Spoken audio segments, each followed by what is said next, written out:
నేను మరి సీఎం రేవంత్ రెడ్డి గారు అనేక సందర్భాలలో ఎమ్మెల్యేగా ఉన్నప్పుడు వారు ఎంపీగా ఉన్నప్పుడు పిసిసి ప్రెసిడెంట్గా హాస్య జోడో ఈ రాష్ట్రంలో ఎన్నికల ముందు వారు చేపట్టినటువంటి యాత్ర కూడా సమ్మక్క సారలమ్మ సన్నిధి నుంచే చేపట్టడం జరిగింది।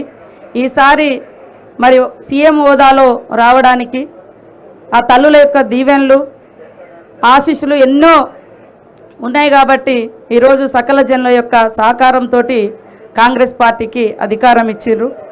మారు వెంటనే సీఎం అయిన 10 రోజుల్లోనే దాదాపుగా 110 కోట్లతోటి సమ్మక్క సారలమ్మ జాతరకు ప్రత్యేక నిధులు కేటాయించి ఎప్పటికప్పుడు మమ్మల్ని ప్రోత్సహిస్తూ ముందుకు నడిపి ఈ రోజు వరకు జాతర సక్సెస్ఫుల్గా నడవడానికి వారెంతో మనోధైర్యాన్ని అదేవిధంగా సపోర్టును కూడా ఇవ్వడం జరిగింది।